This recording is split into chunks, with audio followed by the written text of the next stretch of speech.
The Immortal John Hancock here, and in today's video I'm going to be discussing my thoughts on the re-release of Baldur's Gate Dark Alliance.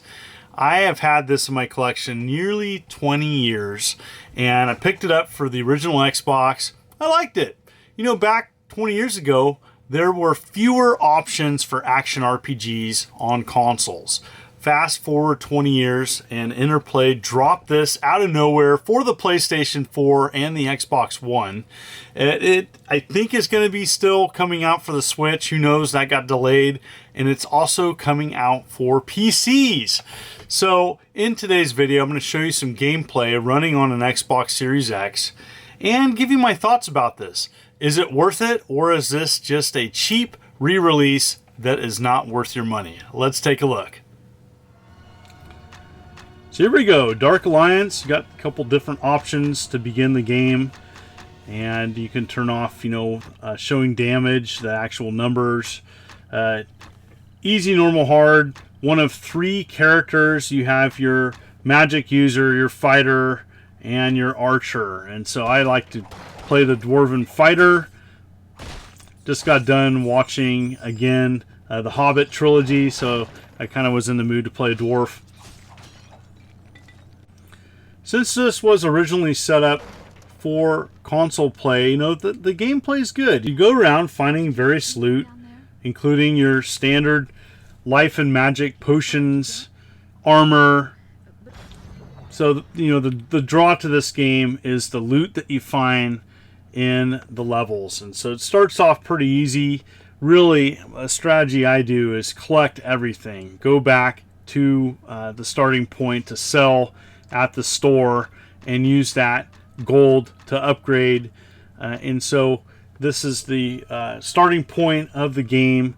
And so you have missions start out pretty easy. You're taking out rats, and then you go farther down into the sewers and take out various monsters. And so I like it.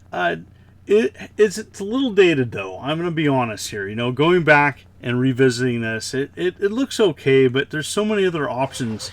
I do like that you're able to upgrade your character traits, and that impacts the game. As you progress, the levels look okay, just a little drab. This is just it's a 20-year-old game, and so it's going to look dated. I think I'd be less critical of that if it wasn't $30. If this was a $10 release or $15 release, it's a digital release, and so I just don't know if it's worth $30. It is a fairly short game to beat. There is a lot of loot in here and a lot of fun things. It's always cool to kind of take a character and upgrade it and find different weapons. And going through a dungeon run is fun. This is co-op as well, so this is a great couch co-op game. But I don't know what I think about that $30 price point. It makes me a little bit critical of what they've done here. And so as you progress, there's different enemies. There is a jump feature in this game, which is kind of nice. You don't see that in some of these action RPGs. And so it's nice to see that. And there's different puzzles to solve. And there's a lot of hidden secrets, too. There's a lot of hidden loot behind hidden doors and stuff. And so it's nice to go explore. It has a nice map feature. You can adjust the map to have it in the middle of the screen or on the side. The camera is easy to adjust as well. There isn't any major camera issues with this game. And so as you progress, you then find stairs that bring you back to the town, in which you can do various quests and meet people giving you missions. The missions are important because once you clear a mission, you then can add stat points to your character, making them better in various categories. And so what I've played, it was nice to go back and play this game. Just don't expect anything else. They didn't really do anything extra to this game. They just made it work on current platforms, PlayStation 4, Xbox One. I'm playing it on Xbox Series X. Here's the first boss.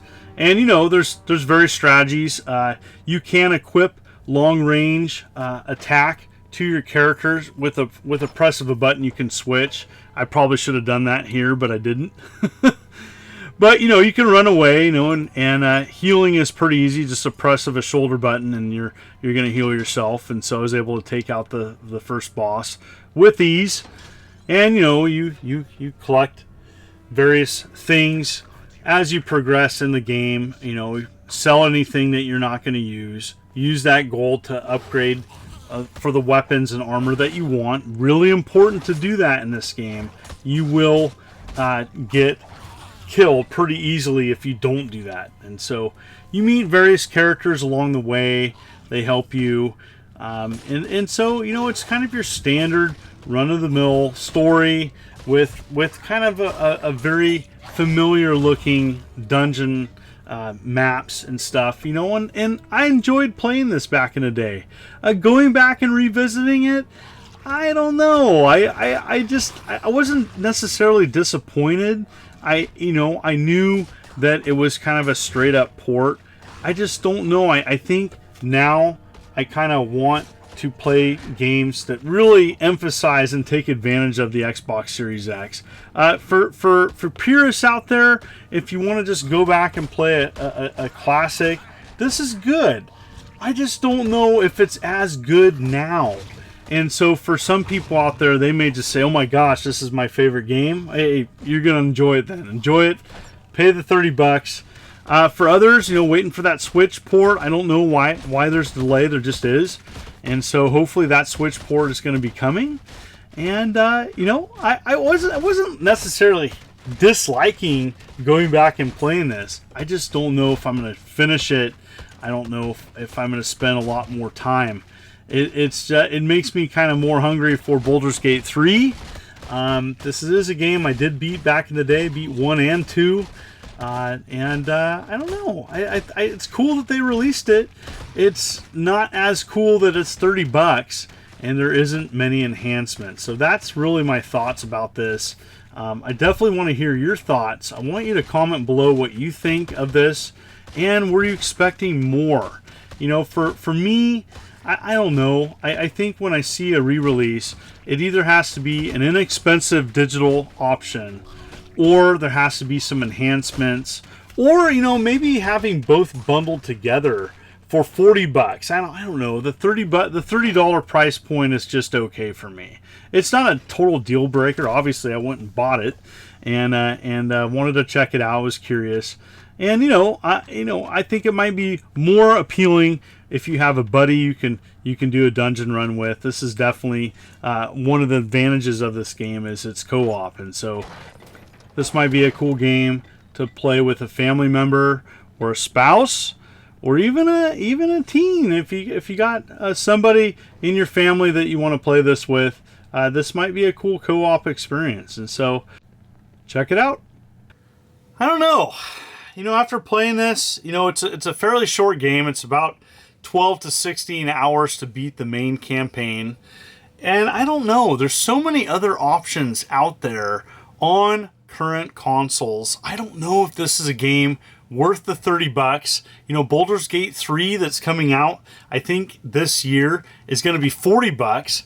So it's kind of confusing. You know, they're trying to get people excited about the new Baldur's Gate, which, you know, I don't know, for $30. You know, the sequel, Dark Alliance 2, is going to supposedly come out as well. I don't know. Interplay has been re-releasing some of their backlog. I don't know what I think about the price, and I don't know what I think about the bare bones re-release. This is not a remaster. You know, it looks like an Xbox game. It looks like a 20-year-old game. And while it's fun, I don't know if I'd spend time on this versus playing some of the other action RPGs that are available now. What do you think? What are your comments? What do you think about this re-release? Is it too expensive? Are you excited about it? And, you know, comment below. And as always, if you're new to my channel, please consider hit that like and subscribe button and click the bell as I'm uploading videos every week. You know, this is a tough one for me because while I like these action RPGs, this one just kind of leaves me with, you know, I'm wanting more. I want more from a re-release, even though a bare bones re-release at that price point and being a fairly short game. I don't know. I think I want more. Thank you so much for watching. You folks are wonderful and beautiful. This is the Immortal John Hancock. You have a great day. Take care.